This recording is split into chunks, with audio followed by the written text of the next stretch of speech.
Welcome back to another episode of the Still Curtain podcast. I'm your host, Tommy Jaggi, editor of stillcurtain.com, and joining me as always is Still Curtain contributor, copy specialist, Shayne Kubas. Shayne, we are coming off of a big Week 11 win. I say big, not necessarily big in terms of the opponent the Steelers played, but big in terms of what it could mean potentially with the Ravens on Pittsburgh's heels right now. We're going to talk about that game today. Aaron Rodgers, broken wrist. What's the deal with that? Are we going to see him this week? Should we see him this week against the Chicago Bears? We know he's had a lot of success playing against that opponent over the course of his career. We're going to talk about big Darnell Washington. We've got to wait on him now at this point. And at least from what he's saying. Yeah, we'll see. From his own mouth, Shayne. I don't know if he's got a reason to lie about that. We're going to get to that and why he could be such a cheat code for this team, which we saw glimpses of already these past few weeks, particularly against the Bengals, Shayne. So let me kick things off. Overall thoughts from Week 11 here. Steelers' big win. I mean, it was a lot of fun to see this team actually beat someone by like 20-something points. I'm not going to lie to you. Beating the Bengals 34-12. Again, it's a big win in the sense that like it had to happen. Legitimately, if it didn't happen, the season's probably over. And it sucks to say that in Week 11, but it's probably true with the way the Ravens are playing. Even though the Browns did give them a scare, I will say good effort from the Browns, but could not unfortunately get that done. But yeah, it was definitely good to see this team really dominate an opponent in a lot of ways and really fix a lot of the things that was an issue last time. Like Ja'Marr Chase was not a factor in this game, really. Well, he was until he wasn't, and then he was, which we'll talk more about the way he was a factor in this game. But in general, they did a really good job of slowing down really the best offense in the league over the past like 4 or 5 games. Like with Flacco in there, they were up there. Yeah, and that's the biggest takeaway overall from the game, Shayne, was how much better the defense did this time around. Even though the Bengals were coming off a bye, they had 2 weeks to prepare to play the Steelers.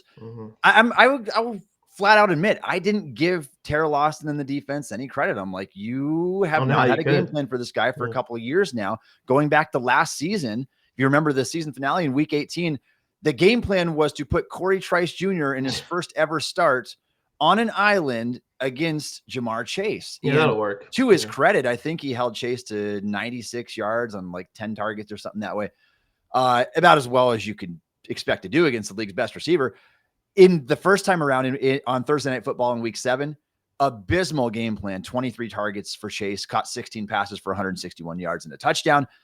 This time around, Shayne, 3 catches for 30 yards on 10 targets. Credit Joey Porter Jr., credit James Pierre, who we have to talk about. We will be talking about, that guy's been really good. I mean, I'm pleasant. I would more than pleasantly surprised. I'm shocked by James Pierre. We've seen him come in and play well.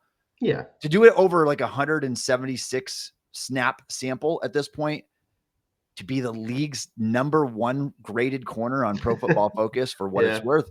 And he's got the stats to boot right now. I mean, he's showing up, albeit a small sample. That was the big takeaway.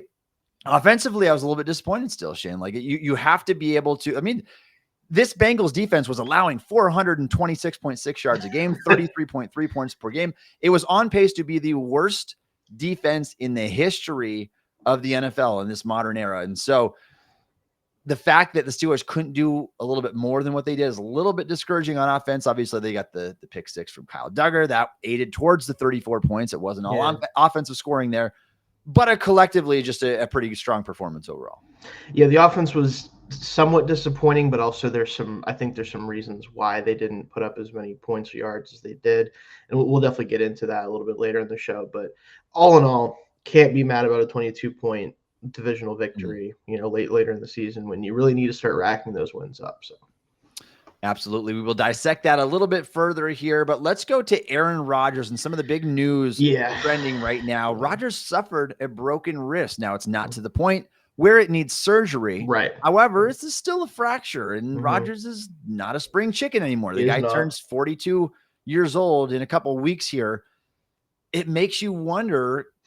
I mean, he obviously wants to play through it. He's been very clear about that. That might not be his decision to make, however, and they're kind of, we'll wait and see. I mean, as we record this show on a Wednesday, we'll see what the practice report dictates if he can log practices this week, if he can get a full practice by the end of the week. I don't know. We'll have to see that situation. But I want to talk about Rodgers and Rudolph here a little bit later. Maybe determine what we saw. Game. Where might Rudolph actually be better in his game at this stage of his career than a really old Aaron Rodgers, who quite frankly doesn't like to get hit and a little bit skittish in the pocket these days. Not saying that Rudolph is the better option, but we'll get there and we'll at least dissect that. Overall thoughts on the Rodgers injury, Shayne? Like my biggest fear, it's obviously it's his left hand, so it's not a throwing thing, but if the guy is to take a big hit and he kind of has to land and brace himself, like that's where the concern is. Yeah, it's really just going to be about, and they talked about it, I think earlier, there's reports that essentially what it's going to come down to most likely is one, like Rodgers' willingness to play and his, like how he feels about it, but also can they protect his wrist while he's out there when it's not fully hit? Like if they can't protect it enough, or they don't think they can protect it enough with whatever brace or whatever they, padding, whatever it is, he shouldn't go out there. Like if he breaks it, like truly breaks it, then his season could be over potentially, like at least in terms of the regular season. So I think if the goal is to get as many starts out of Aaron Rodgers as you can this year, obviously, him sitting until they feel comfortable about where his wrist is at with, whatever he's wearing to protect it, has to be the number one priority. So if they think they can do that this week and he feels comfortable with it, then sure, send him out there. He's a starting quarterback. He should play if they think he can play. But this is the type of thing where it's like you said, what if he has to brace himself because he gets hit, or what if he bangs his wrist on a helmet or whatever? Like things happen in the NFL that normally, might not be a huge issue, but when you already have a fracture in your wrist, it could be a really big issue. Yeah, and it makes you wonder, like, depending on how much bracing, how much padding, tape, whatever you're putting on there, is that going to affect the center snap exchange? Like, those are, for sure. You got to take everything into in account, especially when Tomlin values the turnover department as much as he does. You can't afford to have a mistake like that. So it's something to keep an eye on, not something to keep an eye on. The biggest thing to keep an eye on this week, because there's nothing more important than the quarterback position in the NFL. How is this going to affect him? We will break that down in a little bit. So stay with us for that. You guys are tuned into the Steel Curtain podcast, where fans come to talk, celebrate, debate. For more coverage, hit up steelcurtain.com, powered by the passionate fans at Fansided. Make sure you like this channel, help bring other people here as well. We love bringing you this content. We plan to bring you much more as the season keeps marching on. So stay with us and check out our written content, steelcurtain.com, every single day. All right, Shayne, let's get to Ja'Marr Chase now. Boy, this was a big and controversial incident that happened. And shockingly, Shayne, not the first time we've seen this in the NFL this season. No. We saw the Dak Prescott and Jalen Carter exchange way back in the opening week of the season. In fact, the opening game of the NFL season. First game of the year. And where Dak kind of spit on the ground towards Carter's direction. He took offense to that, spit on Dak, suspended the next game, kicked out and suspended. Ja'Marr Chase is getting suspended. That suspension has been upheld. Yes, he did appeal. Nelson of the NFLPA. So he is not going to play. And who the Bengals play this week? It's a big game too. I believe Patriots. Yeah. Is that right? So it is Patriots. So that is a game where it's almost like, all right, I want you to be disciplined, Ja'Marr Chase, but at the same time, like at this point, if you're wanting the Steelers to have the best chance possible, maybe you're rooting for the Bengals to upset the Patriots. Bengals are anymore. Bengals are no threat. I mean, they sit. They're essentially eliminated from the playoff contention, from playoff contention after that loss. But going back to just the incident itself, I mean, you don't like to see men act like children like this. And Ramsey was clearly visibly frustrated. What do you make of the whole situation here, Shayne? Would you have had the same reaction as Jalen Ramsey? I mean, probably. Like you just can't do stuff like this. Like if someone did this to you on the street, like that could be, you could get them in major, like legitimate legal trouble for like. There's a lot of things you could claim on that. Like it's really technically assault. Like you don't know what someone has going on. Like if that could, be a problem, medically for you. Like you just can't do stuff like this, and really any context. And I think obviously like Jalen reacting the way he did was understandable given the situation now that we know what happened fully. And then another thing I want to mention with this, Chase denying it is insane to me. because you play a sport where there's 50 cameras on you at every moment. Yeah. If you did it, they're going to know that you did it. Like there is no denying something that happened in plain view in the middle of the football field. You're going to be found out. The best thing you can do in that moment is when you're asked about it, you say, yes, I had a lapse in judgment. That was my bad. I apologize to Jalen Ramsey and the Steelers, all this stuff. Like, that's what you do. Because then at the end of the day, even though people will say that you're dumb for doing it, they can at least say, okay, well, I respect him for at least admitting it. He appealed the suspension, which, again, whatever. And he denied it. And as far as I know, he's still denying it as of right now. It's insane to me that you would do this. Like, doing it to begin with is one thing. And then doubling down on not having done it is, again, it's insane to me. Why are you doing this?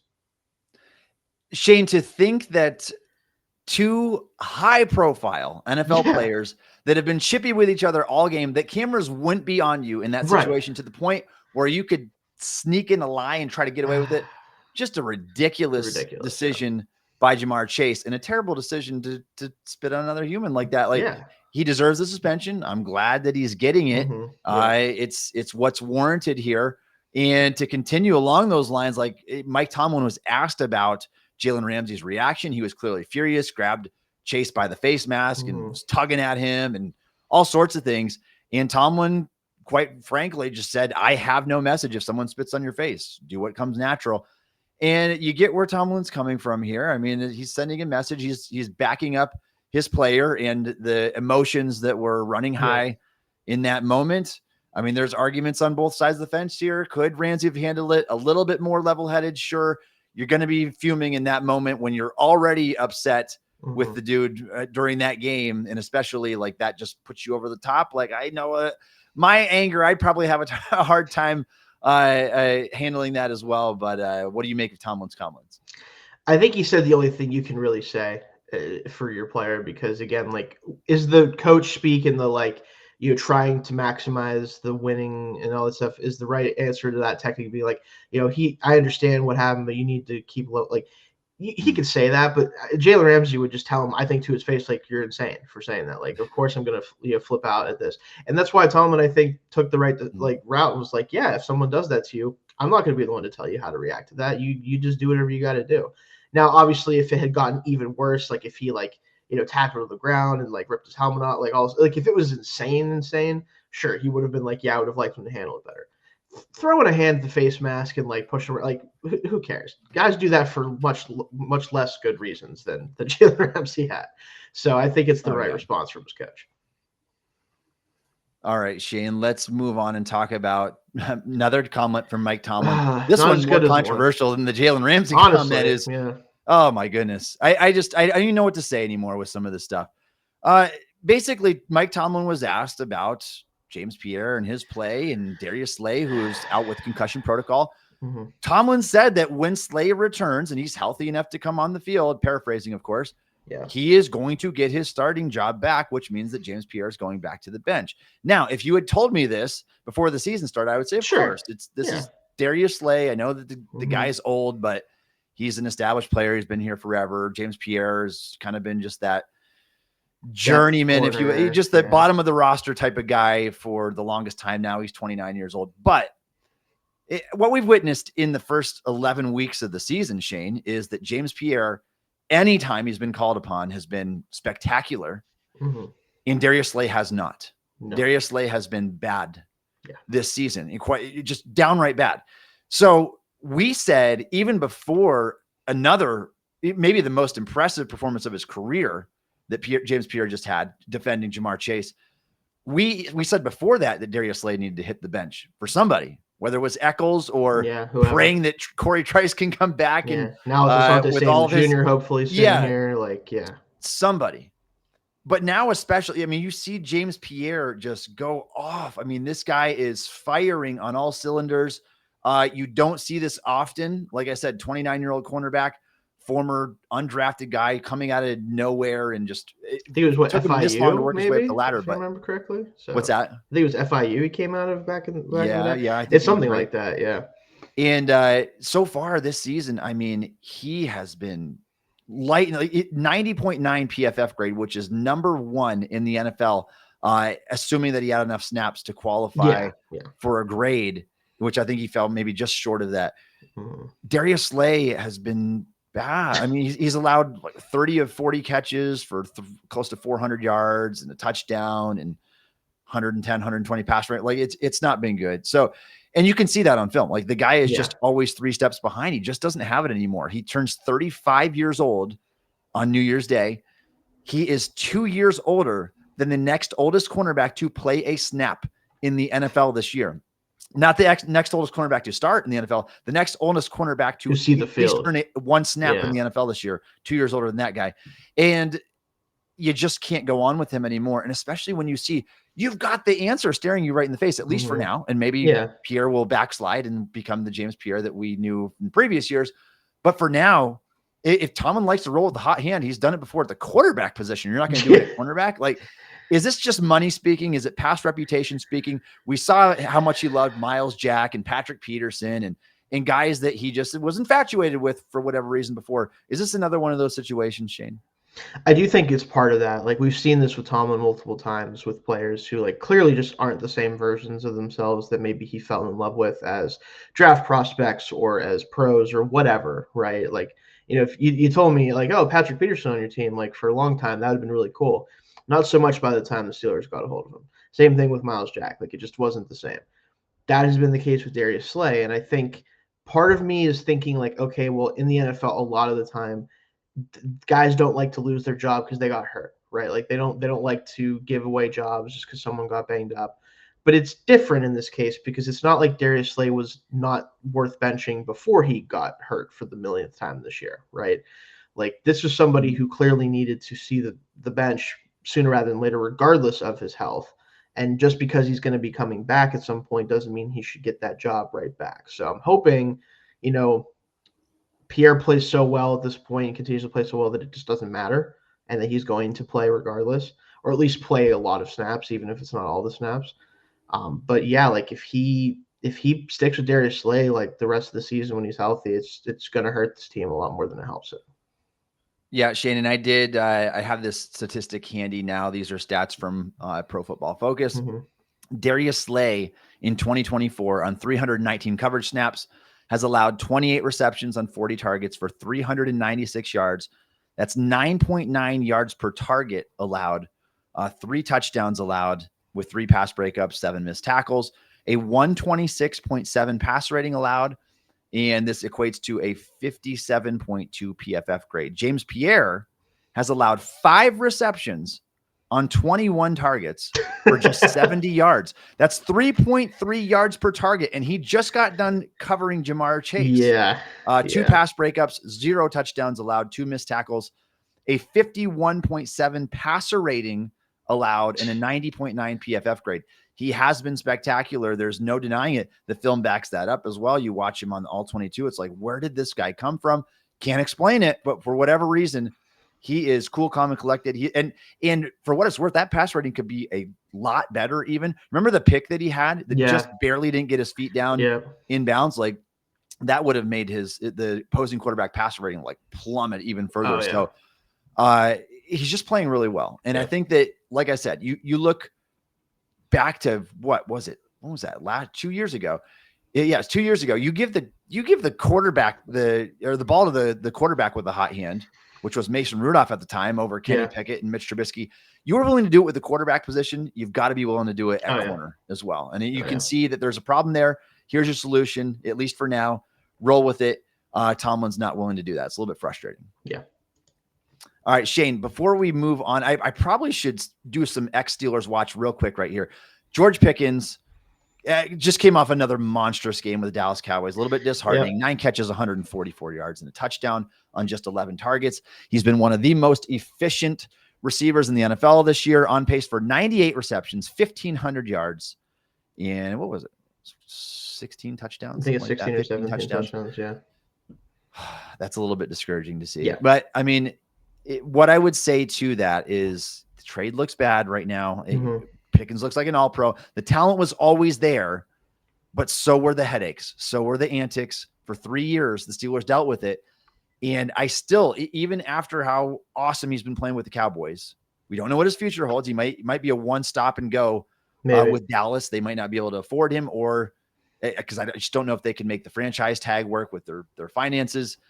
Maybe they let him walk and get their 3rd round pick back. And so it's a good trade for Dallas no matter what. Maybe he falls apart still at some point with Dallas. Maybe they give him a contract and it's only a matter of time and he's a ticking time bomb and it explodes. But for the Steelers, Shayne, we know that it just wasn't working out. And I think it's very safe to assume, based on the fact that he had less production all of last year than he does through the first 10 games with the Dallas Cowboys, he would not have been producing this way if he had stayed in Pittsburgh. Absolutely. And I want to just say, yes, George Pickens has been phenomenal for the Cowboys. This is nothing against him as a football player, kind of like what you said, Tommy. But if you are a Steelers fan and you legitimately think that George Pickens would be doing anything close to what he's doing with the Cowboys, with the Steelers, I don't really know what to tell you. And that doesn't mean that I think that he couldn't have been great here still. It just means that the team decided that he was not worth the trouble that they believe he was causing, right? If that's the case, trading him for really any reason at that point, beyond just the fact they don't want to deal with him anymore, is a valid one. That doesn't mean that George isn't going to make them look bad and isn't making them look bad right now. But at the end of the day, he's not getting 1,500 yards. He's not getting 100 catches. He's not getting 16 touchdowns with the Steelers. He simply isn't. And I understand, like, Metcalf hasn't produced that much right now, and I think he'd be better than Metcalf has been because I think he's a better player than Metcalf in general. Agreed. But at the same time, like, this offense is not built to put up, those types of numbers at the wide receiver position. It just simply isn't. So as great as he's been for Dallas, it's very similar to the Saquon Barkley conversation last year. Were the Giants wrong to get rid of him? Probably, because he was a great player and it wasn't his fault that he wasn't producing. It was their fault. But he wouldn't have been the Saquon Barkley he was last year with the Giants. He would not have put up 2,000 yards and won a Super Bowl with the Giants if he stayed there. The same thing applies to Pickens. He was not going to be the same player he is with Dallas that he would have been with the Steelers. That is just the reality of the situation. Shayne, there's one other ex-Steeler I want to talk about. This one honestly hurts worse somehow. Because, like, I think it hurts worse because you could have retained him very easily for a extremely manageable contract. Yeah. Instead, you went out and got a cornerback who's like 4.5 years older than this guy who just doesn't have it anymore, and that was Darius Slay. So you essentially swapped Dante Jackson for Darius Slay. While Slay is having quite arguably the worst season of his NFL career, Jackson's having his best, I think. He's 7th in the NFL in coverage grade right now. He has 3 interceptions. His production, his statistics have been phenomenal. Let me pull him up right here for you. Yeah. But while you're doing that, go for it. So while you're doing that, like, I do want to say in a similar vein, do I think the Chargers scheme and how well they're coached over there by Jesse Minter matter in this conversation? Absolutely. Oh, yeah. But at the same time, because I was someone who wasn't a Dante Jackson fan when they brought him in, let alone during the season. But the guy does produce. Like, he does, force turnovers and Steelers like that. Like, he did that for them even when he was banged up. But again, like, this one hurts more because I do think he would still be better than Slay and also just would have been a better option in general across the board. So, but go ahead. Yeah, he would have been. And I think that, he's having his best season of his career in almost every metric so far. And so through 11 games, Dante Jackson has allowed 15 receptions on 33 targets. That's 45% completion, just 173 yards. That's 5.2 yards per target. That's it. So on a per target basis, Darius Slay is giving up almost twice as many yards when he's targeted as Dante Jackson is. He has allowed 2 touchdowns, but still, even with the touchdowns allowed, Jackson is allowing a 44.1 passer rating on the year. He's been really good. And it's so discouraging to see him have this type of season. Like, good on him. Yeah. But I mean, I don't know what's with like recent Steelers leaving. Like, Kevin Dotson looks better when you leave the Steelers. Dante Jackson, this didn't used to happen. Kevin Bush looks better when you leave the Steelers. Yeah. Like, is Steelers coaching really that bad that almost everybody these days ends up being a better football player? Robert Spillane. I mean, the list goes on. It's tough. Like, it does feel like that, especially on defense. Like, the thing with with Dotson is like, I think he was already a good player. He just wasn't as good as he is with the Rams, but they just kind of gave up on him for no real reason still, to me, that I don't really understand that to this day. But like, he was already kind of a good player with us. He just hadn't fully elevated to the level he's at now.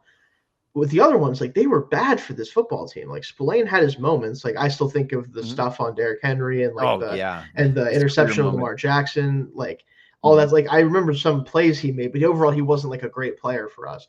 And he developed out elsewhere, for the Raiders of all teams, right? It's weird sometimes right now with that. It really is. And after like firing off all these names, obviously George Pickens is one of them too. It looks way better on his new team.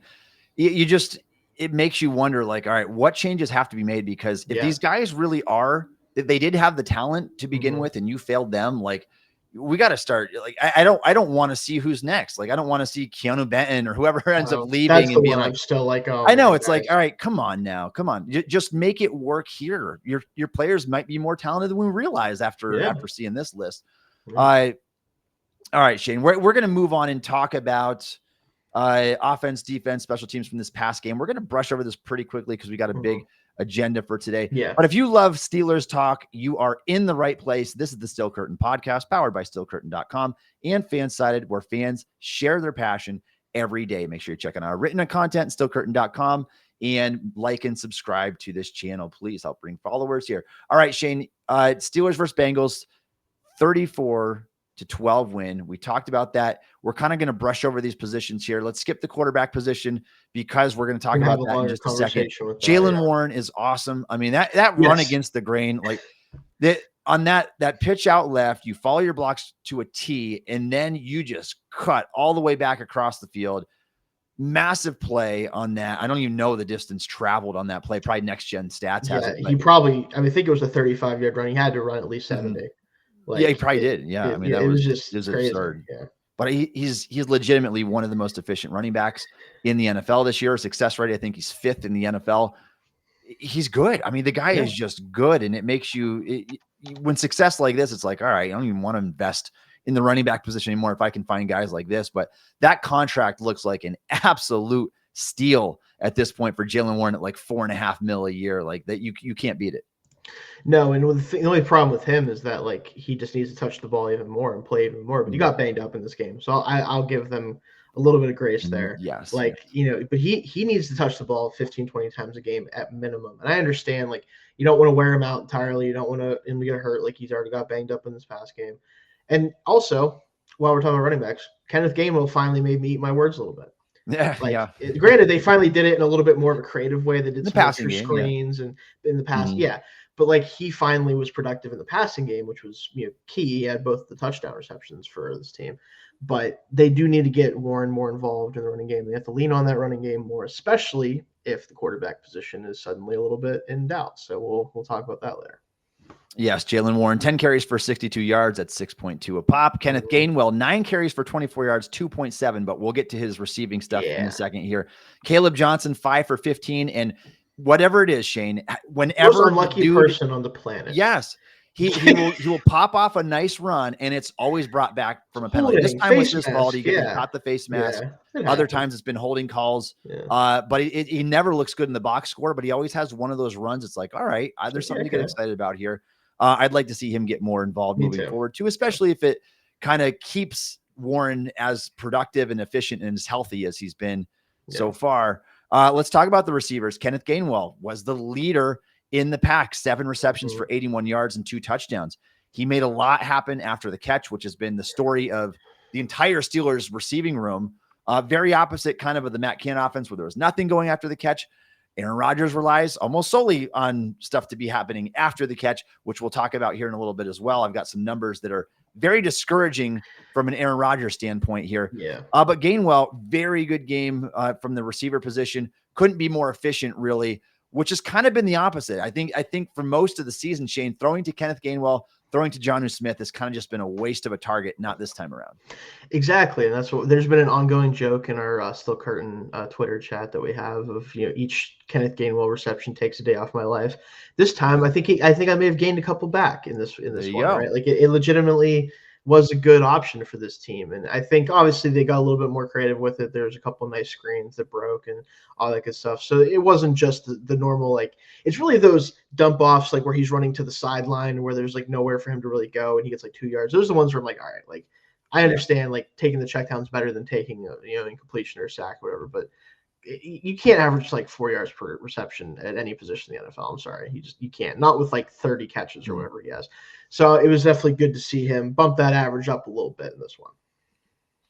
The guy that I was most impressed with overall in this game, and it shouldn't come as a surprise, but it's Darnell Washington. I mean, this is a guy we'll talk about here in just a little bit, but 4 catches for 67 yards. It's almost 17 yards a catch, by the way, on just five targets. And the target that he didn't catch doesn't go down as a drop. It was just Rodgers was so late on the pass after he scrambled out that it was well defended. And the window had already closed by that point.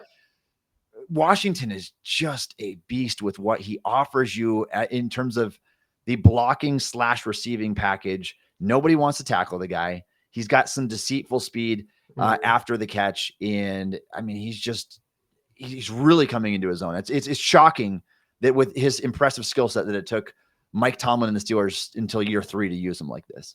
Yeah, it's a little bit frustrating in some ways, like you said, where it's like he probably could have been doing some version of this the whole time. But it's better late than never, and we'll see if they can keep doing it. But this is definitely the most consistently he's been involved in the offense.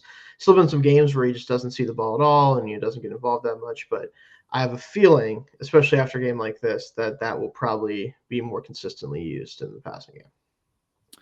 Shayne, another thing to note here, DK Metcalf fell under the 50-yard mark once again, and that's happened often, especially in recent weeks.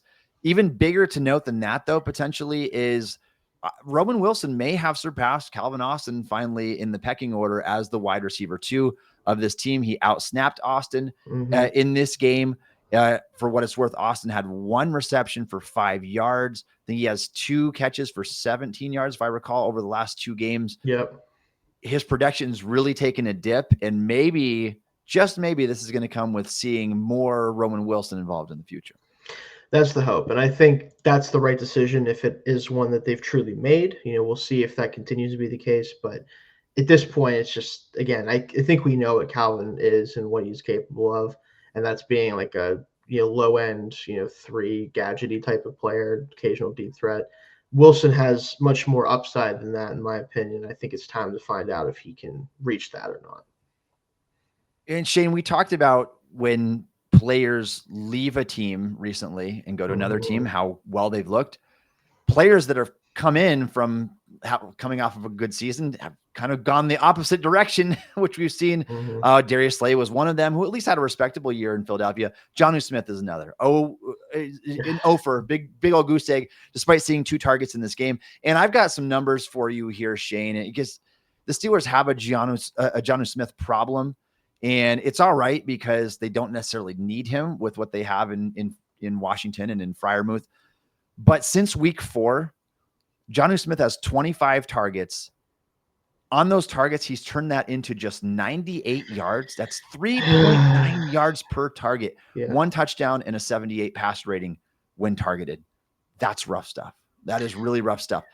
In that same sample, Shayne, Darnell Washington, same amount of targets, 25, has turned it into 209 yards in a touchdown, 8.3 yards per target, and 110 pass rating when targeted. There's a night and day difference between these guys in terms of what they bring to the table. And even though Jonnu is more slippery, he's shiftier after the catch. And to his credit, like a lot of that comes on the screen stuff, and it's swallowed up really early on. There's just never a chance it's been going. Tough, 100%. So it's not all his fault. But Darnell, when you get that guy in open space, I think he's more threatening because he can long stride and he can run you right over, like we saw. Literally the play of the week around the NFL this past week was him bulldozing 3 Bengals defenders, just putting them right in the morgue. Like it was terrible. It was one of the best plays you'll see by a tight end this year. And it just further evidence, though. It's like, all right, Washington needs to see more. Y'all need to see less. It's really tough because Jonnu Smith, to me, like he should fit this game plan. He should be better. His coach is coaching him. Like the guy who made him effective in the NFL initially is coaching him right now. And I understand, like, it is a lot of usage. Like, he's not getting the same kind of targets that he was getting with Miami, and there's not as much timing and, like, getting him into true open space, and it's just kind of force-feeding him. So I don't even really want to blame Jonnu Smith. But what I will say is if this is how you're going to use Jonnu Smith, he doesn't need to be on the field. Just straight up doesn't have to be on the field, and that sucks for him. If you're throwing screens, Shayne, why don't you just throw one to Roman Wilson? Roman Wilson. At this point, based on last week, Kenneth Gainwell might still be back. Like, who knows? Why not? Yeah, we'll see. But like, it can't be him if that's how they're going to be using him, and it's really just frustrating because like I tried to let myself get excited about it because I'm like, this is a guy who, like, he has a skill set that is you could look at and go like, okay, we can use this, and then they decide we're not going to do that. I'm like, all right, well, I don't know. All right, Shayne, let's move on, and we'll talk about the offensive line real briefly here. I thought that they had a solid performance overall. Run blocking was just okay, I think, in this game. I think that's still the biggest need for improvement among the offensive line is it just seems like somebody's usually blowing a run block assignment. But pass blocking, I thought they were very effective. Obviously, I mean, you talk about a break, not having to play Trey Hendrickson both times this year, just like you didn't have to play Joe Burrow both times. Big breaks going the Steelers' way, but pass protection, nice U-shaped arc for most of these plays. Aaron Rodgers is running into the pressure a lot of times, and that's what we're going to talk about here in a little bit. But overall, pretty good performance by the offensive line, I thought. Yeah, I think it's a really this is a standard good offensive line game. Nobody stood out in a negative way, truly, like across the board. So you got some really good pass blocking from, I'd say, Zach Frazier was really good. He continues to kind of trend upwards again. Siamalo, I thought, was a rock in pass protection. The run blocking again with him, it's weird. He kind of feels like he fluctuates a little bit between like having a really great game in one side of the one run, whether it's running or passing, and he kind of flip flops him for whatever reason. But in this game, really good pass blocker. Run game a little bit iffy, and hey, Broderick Jones, not a notable problem. We love to see that. Baby steps. I mean, obviously with Broderick, there's always been some stuff to get excited about. It's you can't have the 4 to 6 bad reps. No, it's just not nearly that many in this game. You could probably pick out 2 or 3 reps where it's like, it wasn't great. But all things considered, pretty good game overall by the offensive line. Move over to the defensive line, Shayne.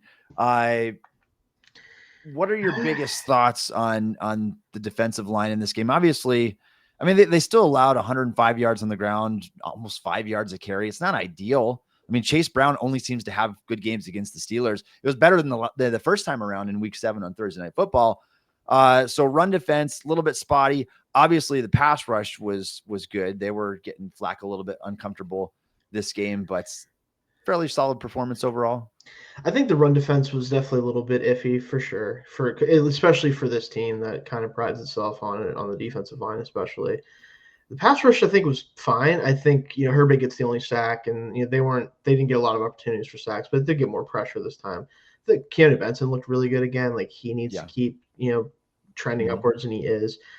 I will say, and I kind of hate to say this, especially with the week that certain other pass rusher in the NFL had. Where you're going, TJ was not good in this game, like really at all in a lot of ways. Like he made a couple of his trademark, like knocked a pass down and had the hit on Flacco that should not have been a roughing the passer, but was. But he just wasn't a great game for him, and it's just been not the same. And I think we all kind of know that at this point. Yeah, it's an unfortunate reality. And Shayne, you and I tell it like it is. We're not going to sugarcoat it for you. If that's not the podcast for you, you're in the wrong place. But I hope that you like the honesty, the brutal honesty here. TJ Watt did not have a very good game. And I went back and watched all 22. And I think that you could, if you want to use the word quiet to describe him, I think that's fair.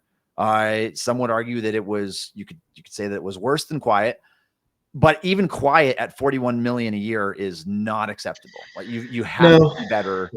You're not coming close to earning your paycheck. And quite frankly, I mean, we're watching him against Myles Garrett, who is still playing peak football, like the best football of his career, at least on par with that. Pass rush win rates on par with that. Obviously, the sack production is great. That's a little bit more fluky than the pass rush win rate. Yeah, always been good at that. Always been good at taking on double teams. Like Garrett is just better than Watt at this stage, especially. He's just better than Watt, and that's the unfortunate reality of the situation. I want to eat my words so badly. It's just Watt is starting to play like an older pass rusher. He's starting to trend towards the Khalil Macks, the Von Millers, and it's not uncommon. We see this from the guys that are in their early 30s. Watt's 31 years old. We hope that he has a few at least good years left. He's not going to, he will, I'll be really honest. He's not going to earn the contract that he just received. No, I don't see any way that happens. We have a 12-game sample now.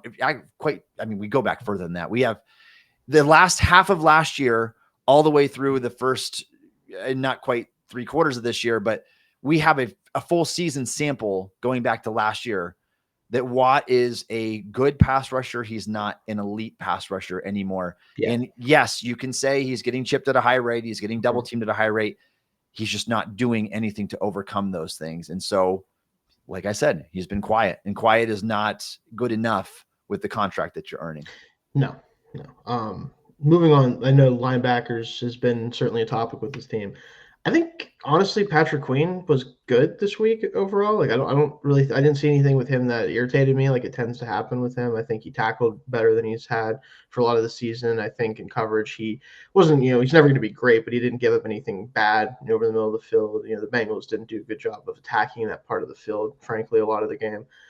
Peyton Wilson, he missed some tackles in this game, but other than that, I don't think he was particularly bad either. I think the defense as a whole, especially that front seven, I think played as good as they needed to allow the back end, who kind of stole the show in this game, to do what they needed to do. So, agreed. And I think we've been real hard on Patrick Queen. I think he at least did better in this game. He was not a liability in previous contests, I don't think, which is kind of the bar for me at this point, unfortunately. I know, and so we can at least be thankful for that. It really, the stars of the show, outside of Darnell Washington, who obviously had some awesome plays on offense, and not just the receiving game, like blowing 3 guys over as like a blocker in one play, like where he chips a guy and then he goes out in space and gets 2 guys with 1 block. He essentially, just like tosses guys in the run game sometimes, and it's so funny because it's like, I know, and we'll talk about why it's not as crazy as it should be in a little bit, but it's still just funny seeing a guy wearing number 80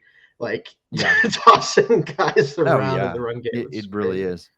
Hats off though to the trio of cornerbacks in James Pierre, Joey Porter Jr., and Brandon Echols.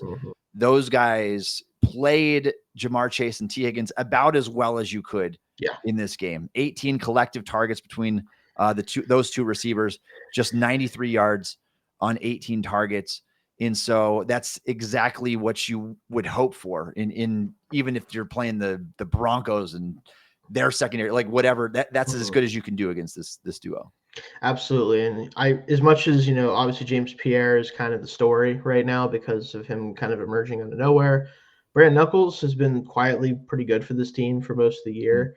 Joey Porter Jr. only targeted 3 times, no catches in this game. Like, he was as locked down as you could be as a corner in the NFL, and we haven't seen that much from him. So it's just good to see, right? Like, his underlying metrics are still kind of iffy, but his overall receptions allowed and yards, like, he's not giving up a ton of stuff. He just still needs to clean up the penalties sometimes. Wasn't a problem in this game, but if he can play like this more going forward, we're gonna have a chance on defense more than we have all year.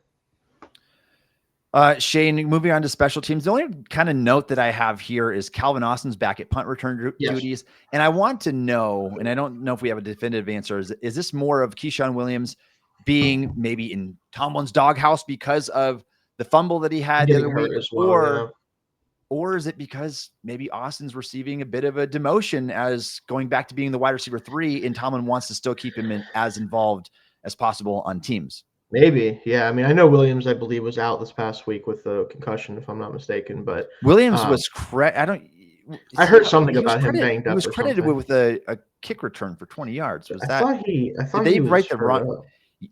There's 2 guys that they have that down for, and I think that they might have wrote the wrong name for one of them. I'm looking at ESPN's box. So I thought he was he's in the concussion protocol, is out for the remainder of the game. So he must have been banged up.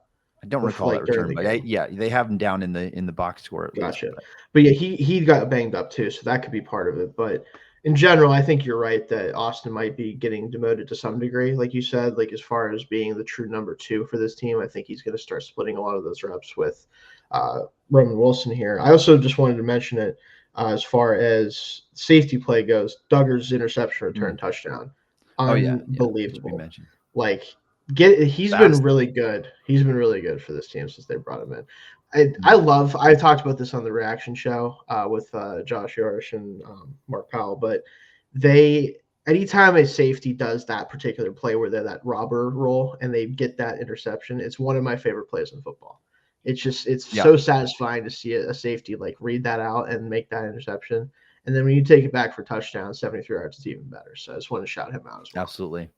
No, glad you touched on that as well. All right. If you're a fan of Pittsburgh Steelers football and like to support the Still Curtain podcast, please consider subscribing to the Still Curtain podcast on YouTube.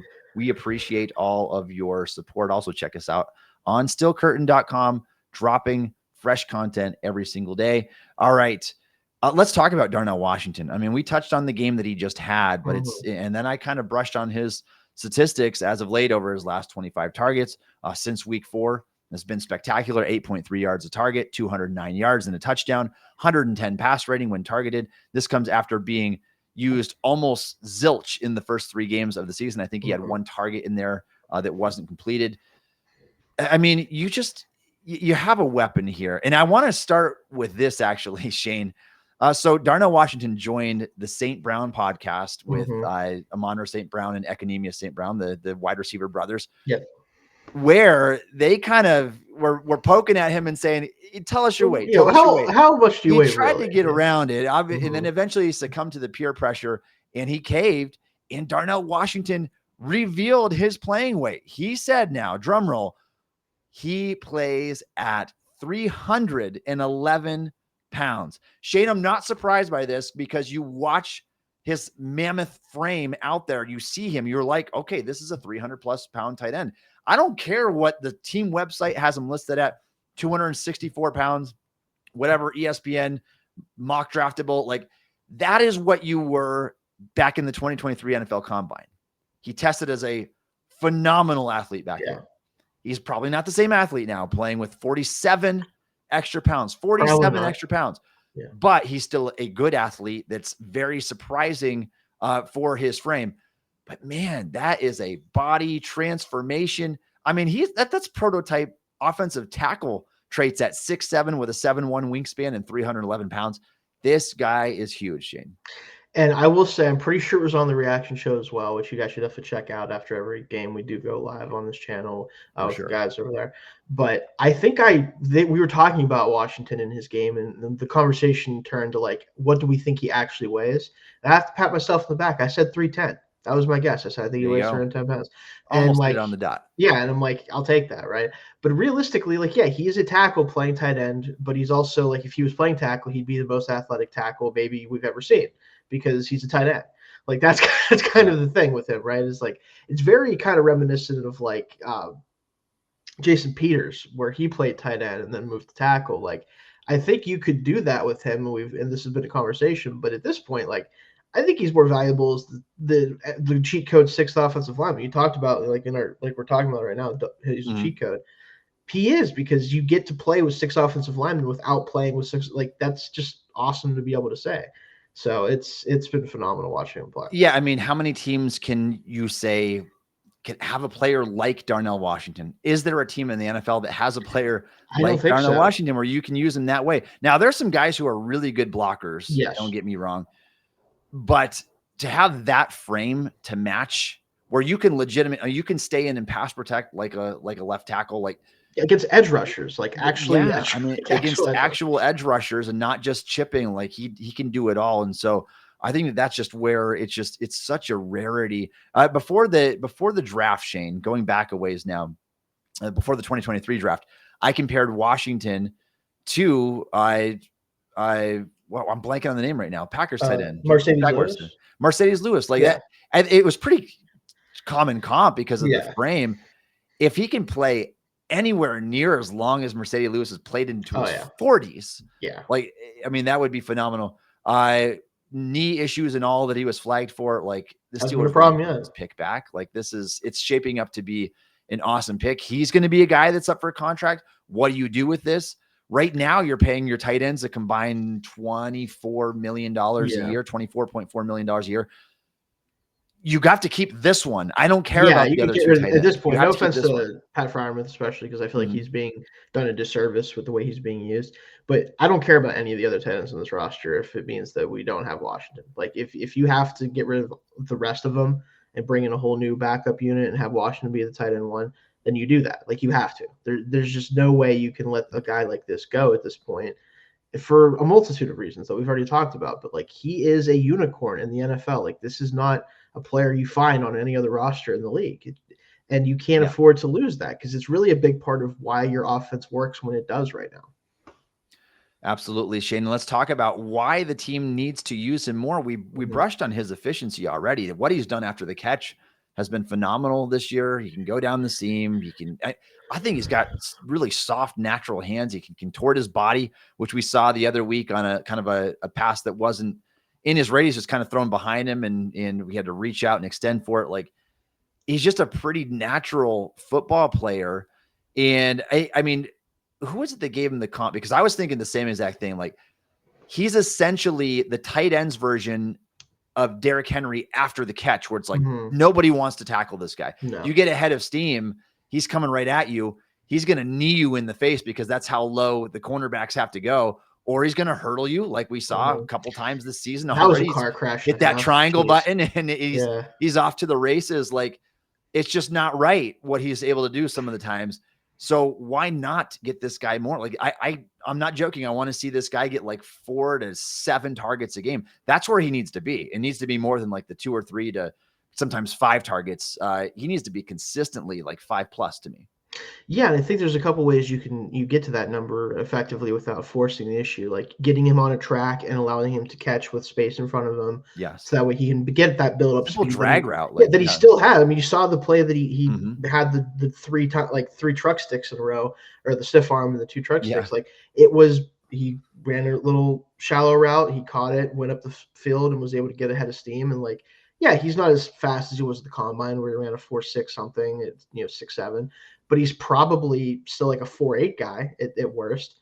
And when he has a head of steam, he just doesn't get up to speed as fast as he probably used to. So, but you have to get him the ball in that way, getting him up the seam like you talked about, because if you can put an accurate ball in his frame, you're probably going to get a completion. We saw that in the preseason game, actually, way back when on that touchdown he had from Mason Rudolph, where you just throw it right up to him. And if he has the leverage on the corner, which by the way, he's always going to have basically, then you could do stuff with him there. And in the red zone still, I think he needs to utilize more. Now, some of it has been like not how I want to use it, but it's still like that's another area that he can be used more. So we'll see. But definitely needs to be a bigger part of the offense on like a consistent, true basis there. I agreed with everything that you just outlined, and down the seam particularly, like that one intrigues me. And I don't think the Steelers have exploited that they should be doing so far. Like, he's bigger than, obviously. I mean, he's bigger than anybody you're going to go against. He's way, I mean, today's NFL linebacker, you're talking about guys that are like 5'11", 6 foot, 220, 225 pounds.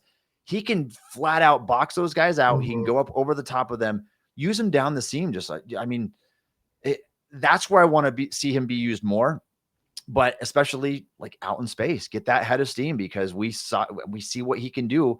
The first guy's not going to bring him down. And even if they do, Shayne, it's normally one of those like drag down, got you by the leg, and I'm pulling you along for an extra 4 to 6 yards. Like, it's just efficient. Like, I think that at first point of contact for Washington is still more effective than like what Freiermuth and Jonnu are doing with their entire ability after they catch. It's tough too, because you talk about the seam and using him more there too. Like, if he clears a linebacker level, right, and it's a safety on him, what is it? The safety's gonna be like, all right, man, I don't know if I want to do this or not. Like, he's legitimately a walking, breathing like business decision for defensive players, because defensive players aren't supposed to tackle 300-pound guys. Like, that's not something that they do, because 300-pound players don't touch the football in the NFL, especially in space. Like, you get the 340-pound defensive tackle running like a fullback dive or something. Like, you'll get that sometimes, but that doesn't scare defenses, because you're on the goal line. You're just running as fast as you can anyway and run into people. If you're in the open field and you're safety and you see Darnell Washington running you down and he's like moving quickly, you don't want any part of that. Like, you just don't. It's just natural. I don't think many guys, like, some guys are crazy enough to do it, but even then, like, I've seen him get hit this year, and it feels like it feels like he didn't care whatever at all that he got hit. It was like nothing happened to him. So it's really fun to watch. And Shayne, we can accuse a lot of players on the Steelers for being quote unquote boring, if you will. This is not one of them. I mean, it's very clear by the way that the national media is finally starting to talk about him. Kyle Brandt and AQ Shipley and Brian Baldinger, like everybody is in his corner now, and they can't get enough of Darnell Washington. We can't get enough of Darnell Washington. He's just so fun to watch because he's a one of one type of player. Like he's a unicorn at the position, and the Steelers need to use him as such. They need to understand that, and they need to get him the ball more frequently. All right, let's talk about the Steelers quarterback dilemma. And unfortunately, I think it's fair to call it a dilemma at this point. If Rodgers is healthy, obviously, he's the guy that's starting. We're not having this conversation right now, not just because Aaron Rodgers, but because we know that there's never a chance that you would bench this guy for a guy like Mason Rudolph, who is 30 years old and been around forever, who went 1-4, 1-5 with the Titans last year.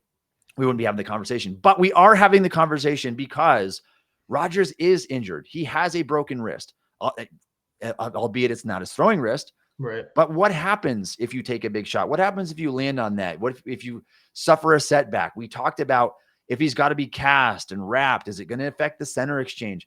There's a lot that goes into this. And I know how badly he wants to stick it to the Chicago Bears one last time. And I don't doubt that he could have another good game against them, even though this is not the same Aaron Rodgers that we've come accustomed to over the last 2 decades of football.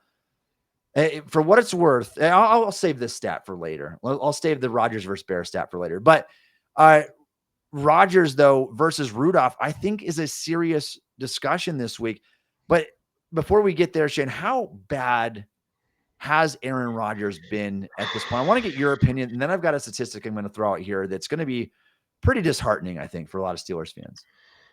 I think the last, especially 2 games, and there's other games during the season he wouldn't play as well, and it's been mostly consistent, especially like from week 4 to like week 7. I think he played really good. Week 8 as well was pretty good, but the last 3 games and change, he's just not been a very good quarterback, and it stems from his seemingly both inability to and also unwillingness to hang in the pocket and deliver throws down the field.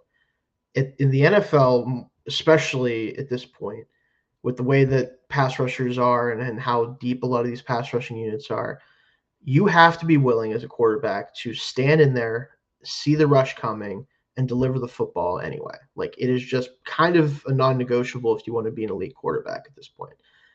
Aaron doesn't have that. He just doesn't have that trait anymore. He did at one point, even when he didn't always stand in the pocket as much, he was able to escape it and make plays on the run like he always has.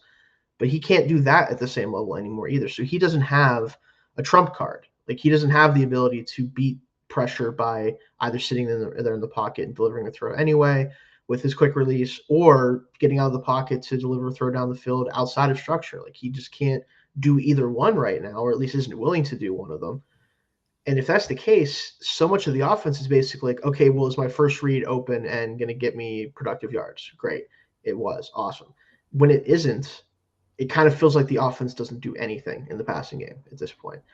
And that can't continue if he wants to be the player that, 1, he looked like earlier in the season, and 2, the player that can actually end this playoff drought as far as playoff win drought and win a playoff game and get them there in the first place. Like, he can't continue to play the way he has if that's going to happen. You're 100% right, Shayne. And I hate to be the bearer of bad news. Don't shoot the messenger here. I got to lead with that because you might want to sit down for these stats, Shayne. On the season so far, and I'm not, again, we're just realists. We're not pessimists. We're just realists.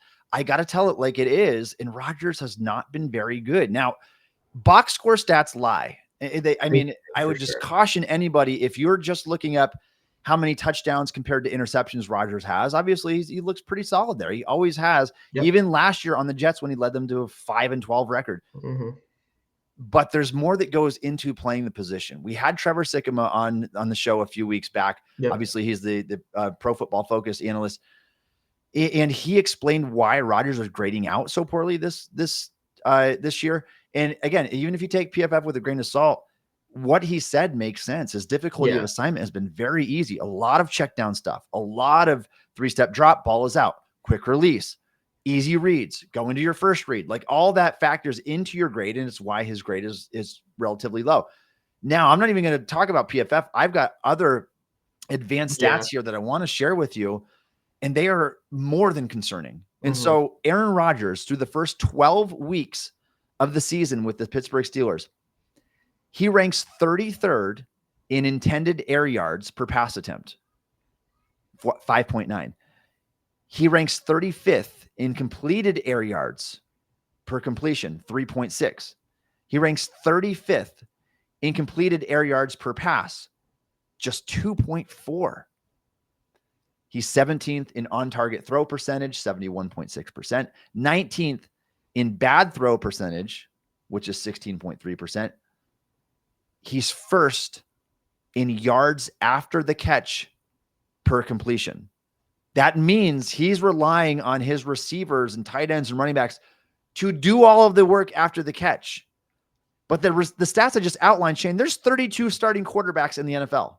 He's not he even ranks top 32 worse. He's He's outside of the top 32 in these three very important categories that prove that he's kind of just dinking and dunking the ball and getting rid of it early.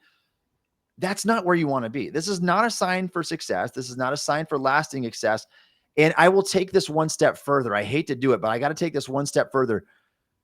If we're just looking over the last 3 weeks now, Aaron Rodgers' completed air yards per pass attempt in the last 3 consecutive weeks has been 1.6 yards per attempt against the Colts, 1.5 yards per attempt against the Chargers on Sunday Night Football, and 0.9 against the Cincinnati Bengals, Shayne, that have the worst defense in NFL history.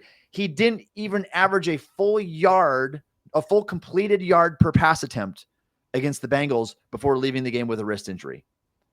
I almost have no words at this point because to really fathom the fact that his completed pass on average per pass attempt was less than a singular yard past the line of scrimmage. It shows how bad things have gotten and how stale this passing offense is. Yeah, and the problem ultimately, and it kind of ties into what I was talking about, is he cannot, or at least is not willing to push the ball down the field. And not even like, I'm not telling him he has to throw 7 or 8 30-yard bombs a game or 30-plus yard bombs. I'm not even saying that. Like, that is something that few teams do. Like, Seattle's done that a lot this year, stuff like that. But that's not something that many teams do anyway, because it's just not a viable strategy in the NFL.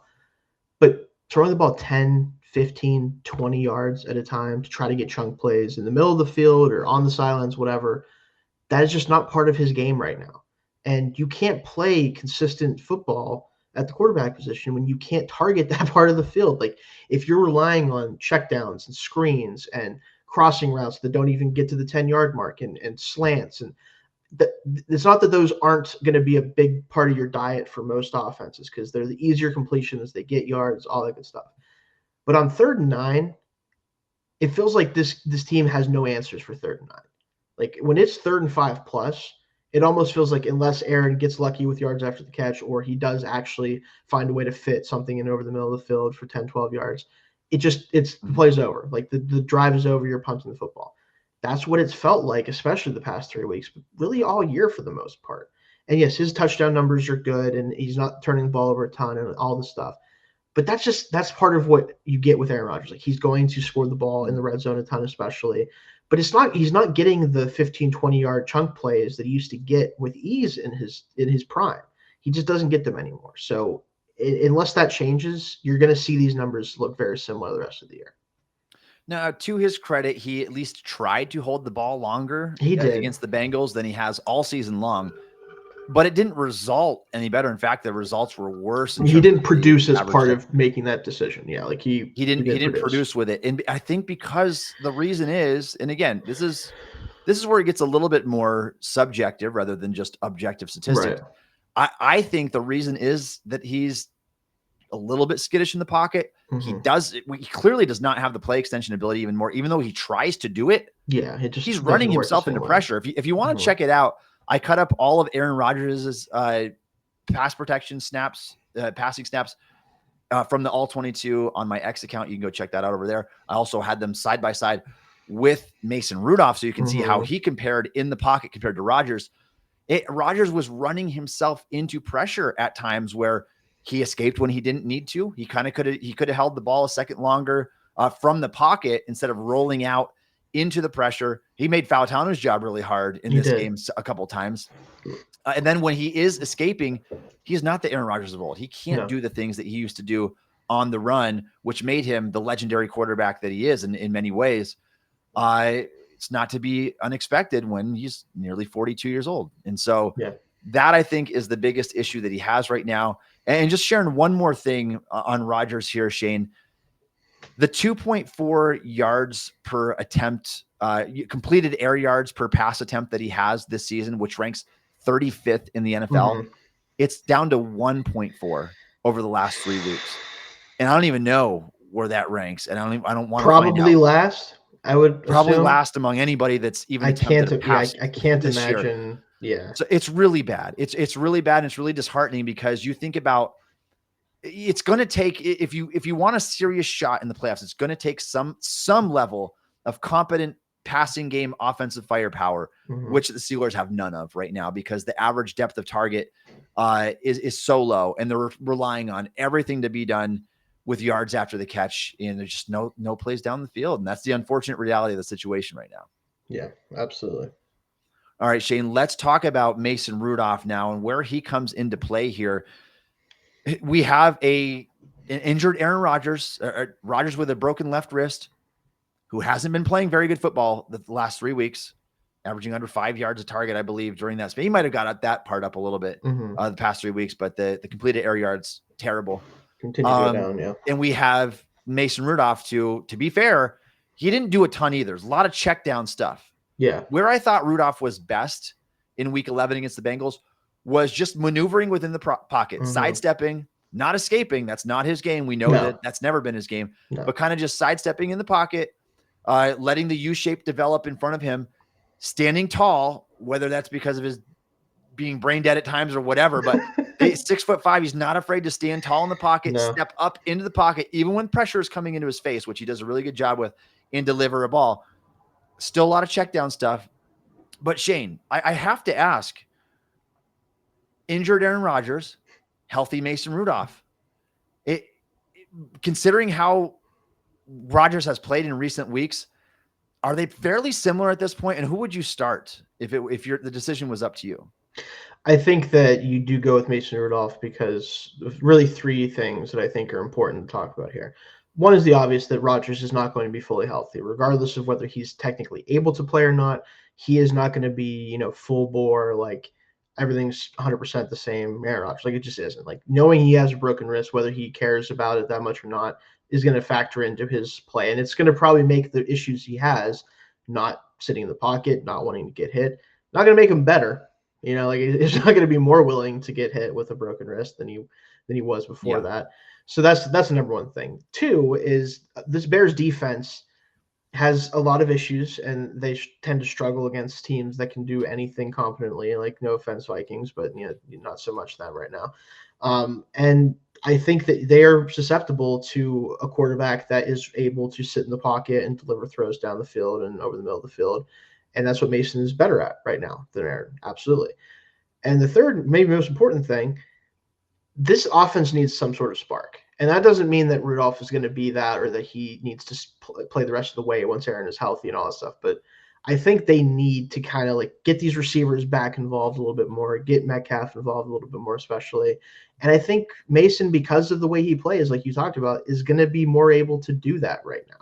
And if you can get the confidence up of these receivers a little bit more and you can get them involved, maybe when Rodgers is healthy and ready to come back, maybe they will play a little bit better for him, right? And do more of the stuff that he needs them to do to be successful, because he isn't the same player anymore, right? So I think for those reasons, they definitely should start him.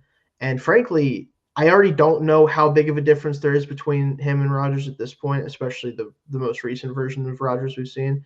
But certainly a banged-up Rodgers cannot be markedly better than what Mason showed in the last game. Shayne, I would tend to agree with you. And I'm going to bring this statistic up now because I feel like it's an appropriate time for it. But Aaron Rodgers, in his last 17 games against the Bears, 43 touchdowns, 2 interceptions, a 15-2 record, in an 8-game win streak. Yeah. What I want to say to that, though, is this is not the same Aaron Rodgers that we've seen a decade ago, 2 decades. Like, this is how long the guy's been in the league. Yeah, to be fair. I mean, really, he's been around forever. This is not the same Aaron Rodgers in 2021 and prior. Yes, this is especially modern day Aaron Rodgers, who looks and plays like an old man, quite frankly. And so we can't expect him to have the same level of success against the Bears. So I want to throw that out there. But also, Shayne, for the reasons you just outlined, I mean, is the gap big enough at this point to ignore a healthy Mason Rudolph itching to get on the field rather than a banged up Aaron Rodgers who has trajected down, just spiraling down over his last 4 games of the season, have yards per attempt, average depth of target. Everything is passer rating. Everything has gone lower in 4 consecutive games. Is that going to get better when you're traveling on the road to a place where, even though he's had success, the Steelers have not, and you're playing a 7-3 football team that has been better than expected this year, like, who also, by the way, leads the league in takeaways with 16, I believe. Yeah, they definitely take the ball away. So. Or takeaway turnover differdifferential. I think they're plus 16 turnover. Yeah, something like that. Yeah. Crazy. So I have my reserves about that. And so I would agree with you, Shayne. I would start Mason Rudolph this week against the Chicago Bears if the decision were up to me. Now, obviously, the Steelers are going to make the call. Tomlin's going to make that call. We will see eventually how the practice report plays out. So keep an eye on that. What do you guys think? You got an opinion about that? Drop it in as a comment. Leave it as a comment down below. Like this stream. Subscribe to our channel, please, and help us bring you more every single week here. All right, Shayne, let's move on and let's talk about the Steelers versus Bears. Before we do that, from the highs, the lows, the heartbreaks, everything in between, this is Still Curtain Podcast, your source for NFL Steelers talk, powered by stillcurtain.com and the voices at Fansided. All right, let's talk Steelers Bears week 12 storylines, matchups, and predictions, Shayne. And we'll start with the biggest storylines. What are some of the biggest things that we need to be watching for in Chicago this week? Yeah, so real quick before we jump into that, I just got a message in our Still Curtain chat. They're very good at dropping stuff in. This is from Nick Faribault, Penn Live. Aaron Rodgers says that he hopes to get back onto the practice field tomorrow to test out his wrist. They're fitting him for a brace, and that Rodgers says it'll be a safety and functionality decision overall. So it kind of echoes what we talked about earlier. Okay, so it's safe to assume that as we're recording this show, no Aaron Rodgers for Wednesday's practice? Is that? It seems like it. He said he hopes to get out there tomorrow, and that, again, it's going to come down to, is it safe, and does he have functionality with the brace they're fitting him for? So I assume we'll know more about that by probably Friday or Saturday. So. All right. Notable update for sure. Yeah. So go ahead, Shayne. What are some of the storylines that we should be watching? I think kind of the number one thing, outside of the quarterback conversation, which, again, we just got a most recent update on that. Can the Steelers stop the Bears rushing attack? Because that's been what's making their offense go. And Ben Johnson, we know how good of a play caller he is from his time with the Lions. He has brought a lot of that same stuff to the Bears this year. It's a big part of why they're 7-3. In particular, their running game, and it's really helped Caleb Williams out, who we'll talk a little bit later as well. But that is the number one thing. If you can keep this offense bottled up in the run game in particular, that's how you win against this team right now. I was so bullish on Ben Johnson, and I like it when I turn out to be right, because I think he's going to be awesome. I think he's a really good head coach. He's probably my favorite head coaching candidate to ever come up since I really dove into the NFL coaching staffs a lot more. But let me obviously what he did in Detroit to elevate those offenses for 3 straight years and just phenomenal play. And especially with the running game, revive David Montgomery's career. Obviously the rushing attack, their 2-headed monster over there was just phenomenal. So, and now it's still happening, even though you would assume at least they have much lesser running backs to work with DeAndre Swift and Kyle Monangai. These guys have still been extremely efficient. Here's what they've done over the last 6 games running the football, Shayne. 145 yards and a touchdown, 222 yards and a touchdown, 96 yards and a touchdown, 283 yards and a touchdown, 171 and 2 touchdowns, 140 and a touchdown. The Steelers run defense has been spotty at times this year. This is scary because they've been on fire in terms of their rushing attack. And I just don't know if they're going to have an answer here. You watch him give up 100 yards essentially to Chase Brown, another efficient game for him. I don't know what you're going to be able to do to defend the run, but that has to be priority number one in this game, right? It definitely does. And it's specifically, I think, the big plays that they can generate in the running game, because they create so much space. The offensive line is blocking really well. Like, it's one thing to get you get 4 or 5, 6 yards a pop, and it's frustrating for defense, but you can live with that, because you're going to probably, with the 4, 5, 6 yard plays, you're going to get a negative play here or there. Maybe they have an incomplete pass and you get to a third down. When you get 20, 30, 40 yard chunks where they're basically in scoring range from the first play, if they get it right away, that's the type of stuff that can really terrorize the defense. Like, you do not want to give that stuff up. And they've been good at doing that. Again, pretty much everything in terms of the run game, like, you look at the numbers for them, they're near the top of the league in pretty much every metric. And it was really just the last, like you said, like 6 games where it's really kind of kicked into high gear.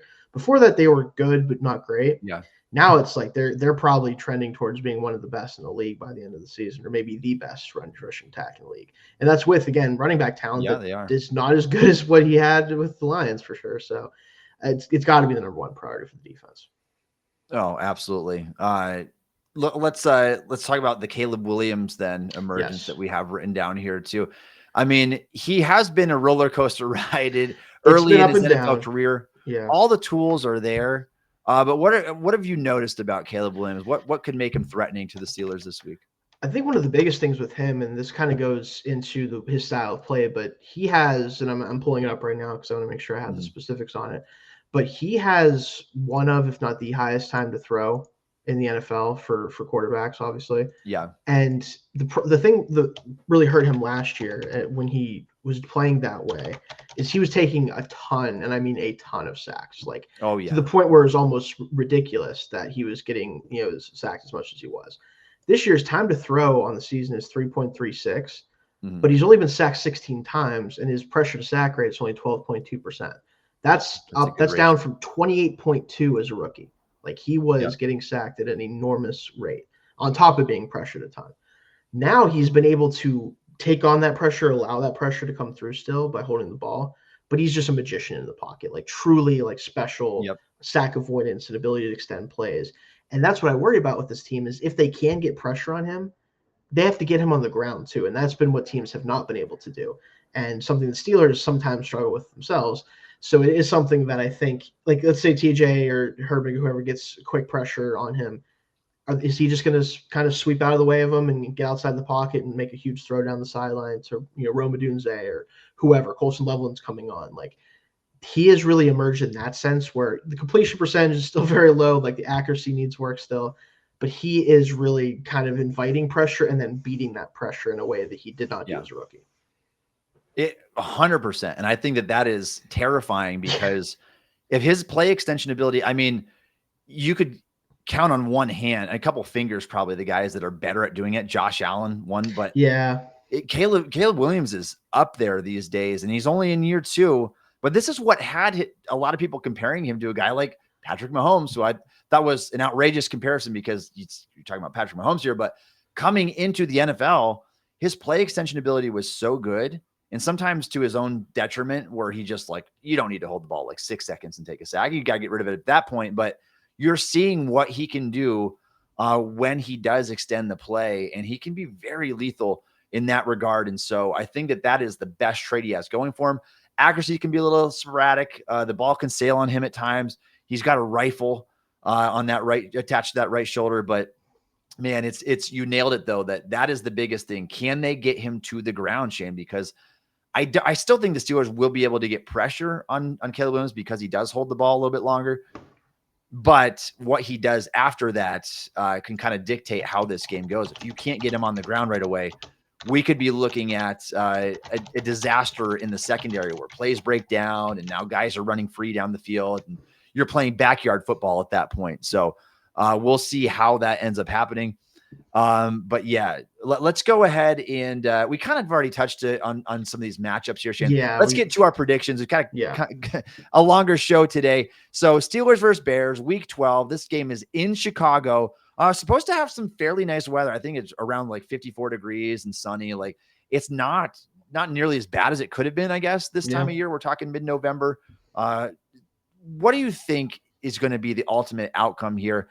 It was the Steelers' comeback against the Bengals. That's just a one-off here because they look pretty rough in some of the games before that. Even the Indy game, like it took 6 takeaways essentially. Now maybe you didn't need all 6, maybe you needed 4 right, to win the game, but you you still won by a score. And Rodgers, I think, averaged 4.9 net yards per pass attempt in that game. Like, what do they need to have happen in order to win this game? And go ahead and give us a prediction. Is it going to come true?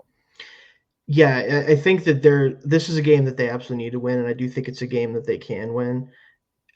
I'm gonna give them the benefit of the doubt that they can get it done with on the backs of especially the defense playing well enough to kind of keep them in at bay there. So I'm gonna go 23-20 Steelers. I think it's going to be a lower scoring game. I don't think this is going to be a breakout by either offense really, but I do think that the Steelers can come away with a victory here. All right, Shayne. I'm going to go the opposite direction. Okay. I have a hard time. I get it. I'm trying to have where they are. I'm going to go 24-20 Chicago in this game. The Steelers haven't been good on the road against uncommon opponents in the NFC. Ben Johnson, I think, is going to outcoach Mike Tomlin in this game. Caleb Williams will probably outplay whichever quarterback the Steelers throw out there. The Bears have a surprisingly good defense that at times can really show up strong. If they do that against Pittsburgh this week, they'll be in trouble because I don't know how much offensive firepower they're going to have to begin with. So I'm going to go Bears 24-20 over the Steelers. What do you guys think? Leave a comment down below. Like this stream. This show is going to go out 5 p.m. Eastern time every Wednesday. Check out Josh Yorsh's and Mark Powell's shows live on Mondays where Shayne our live post game where Shayne will join them. They also go live. Josh goes live on Mondays at 1:30 p.m. Thanks for joining us on the show. You can follow Shayne on X at Shayne Kubas. You can follow me on X at Tommy Jaggi. Download the Still Curtain podcast wherever you get your podcasts. Also check us out on YouTube or ask Alexa to play the Still Curtain podcast. And thanks again for listening to the Still Curtain podcast.